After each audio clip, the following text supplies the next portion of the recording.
Bonjour à tous, bonjour à toutes.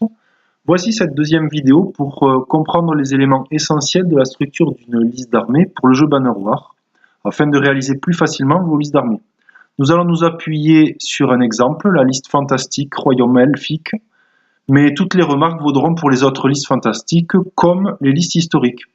La description du cartouche en haut de la feuille est expliquée dans les grandes lignes dans une première vidéo du même nom. Je n'y reviens pas, je vous y renvoie si vous ne l'avez pas déjà visionné. Mais sans plus attendre, rentrons dans le vif du sujet. Nous allons décrire ici les 4 grands principes de la structure d'une liste d'armées. Et dans une troisième vidéo, nous mettrons en pratique et nous ferons ensemble 2 listes elfiques que nous comparerons. J'ai pris en photo la structure d'armée elfique dans le livre de règles que j'ai grossi pour faciliter les explications. Donc le premier principe, les listes de Bannerlord proposent plusieurs options de liste. Ici, au nombre de 2. Le royaume d'Hélios et le royaume d'Yggdrasil. Pour ceux qui connaissent ou ont connu Warhammer Battle, le royaume d'Hélios correspond globalement aux elfes et le royaume d'Yggdrasil aux elfes sylvains. On retrouvera les mêmes types de troupes et on pourra du coup, chose intéressante pour nous joueurs, réutiliser nos vieilles figurines. Donc je disais, il faut d'ores et déjà faire un choix, Hélios ou Yggdrasil. Personnellement, ce sera Hélios. Je jouais aux elfes à Warhammer, j'ai les figurines pour illustrer la vidéo, mais je ne pourrai donc choisir mes troupes que dans ce qui est resté en couleur. Si j'avais choisi l'option de liste Yggdrasil, j'aurais eu accès à ces troupes encore colorées. Donc vous constatez qu'une partie des unités est commune aux 2 options de liste. Deuxième grand principe, ce qui est bordé de rouge est obligatoire. Donc je dois prendre forcément au moins 2 lances blanches, jusqu'à 3, et de 1 à 3 sentinelles d'Hélios. Ce sont des archers. Car pour une troupe donnée, le premier chiffre est un minimum, le deuxième chiffre un maximum. J'ai ensuite le choix de prendre jusqu'à 2 lames d'argent ou 2 milices blanches, ou aucun de ces 2 derniers choix, car les minima de ces troupes sont à 0. Ces conditions remplies, la grosse flèche, ici en bleu, m'ouvre un choix, une possibilité de garde royale ou de chevalier dragon, mais aucune obligation ici. On retrouve le même principe de flèche pour les patrouilleurs qui certes ne sont pas obligatoires, mais si au moins un patrouilleur est sélectionné, il ouvre une des 4 possibilités à cause des ou. C'est une possibilité, pas une obligation, puisque tous les minima de ces troupes sont à 0. Troisième principe, les parchemins à bord net, souvent bruns. Cela signifie que les troupes d'un même parchemin doivent appartenir à un même corps. Nous le verrons plus tard dans la vidéo, mais une armée est composée de plusieurs corps, chacun dirigé par son général. Aussi, les troupes d'un même parchemin doivent combattre pour le même général et sont donc déployées en même temps en début de partie.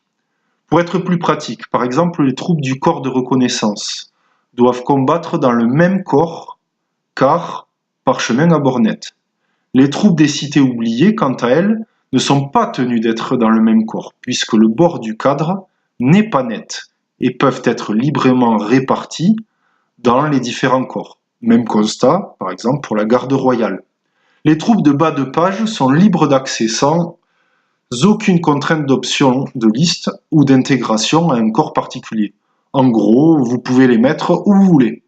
Ah, petite parenthèse qui fait écho à ce qui a été dit précédemment. Sur l'exemple du garde de Némée, qui est indiqué en 2-3, le cadre d'unité n'est pas bordé de rouge, comme l'est par exemple la lance blanche. Donc, le garde de Némée n'est pas obligatoire. En revanche, si le choix garde de Némée est sélectionné, on doit en prendre au moins 2, puisque c'est le minimum, 3 étant le maximum.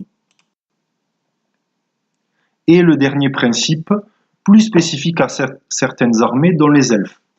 En haut du cadre des royaumes d'Yggdrasil, on peut voir la mention jusqu'à 2 fois ce groupe. Cela signifie que le contenu de ce parchemin peut être sélectionné une seconde fois. Et chose intéressante, les troupes du premier groupe ne sont pas contraintes d'appartenir au même corps que les troupes du deuxième groupe. On pourra donc avoir, par exemple, avec la première option de liste, dans un premier corps, 3 gardes d'Yggdrasil, 2 archers d'Yggdrasil et un guerrier sacré. Et, grâce à la mention jusqu'à 2 fois ce groupe, un autre corps, par exemple, avec les minima 2 gardes et 2 archers. Ces deux corps distincts auront le gros avantage de se déployer l'un après l'autre, ou pourront être réunis dans un même corps, mais du coup plus solide. C'est au choix du joueur. On observe la même mention et donc les mêmes remarques avec l'option de liste Royaume d'Hélios au bas du parchemin, mais avec 3 fois ce groupe. Je pense qu'il y a eu un manque de place pour une mise en forme similaire comme les Hydrasiles. À ce propos, et je finirai l'explication de la structure pour faire 2 compositions d'armée. Le logo présent dans chaque cadre d'unité renseigne sur le type de troupe dont il s'agit, en sachant que plus c'est foncé, plus c'est de la troupe lourde. La sentinelle est donc plus légère que la lance blanche. C'est de la troupe, dira-t-on, moyenne. Idem pour les cavaleries, et la différence entre le chevalier dragon, logo noir, du lourd, et du patrouilleur, logo gris, plus léger, qui s'apparente plutôt à du cavalier. On retrouve ensuite ces logos sur les fiches unités avec le détail des caractéristiques. Voyez que le chevalier dragon est mieux protégé et tape plus fort que le patrouilleur. J'espère que ces quelques explications sur la structure de liste vous ont éclairé et je vous donne rendez-vous dans la 3e vidéo pour faire une liste elfique et même 2 pour mettre en pratique les principes que nous avons abordés ici. À bientôt!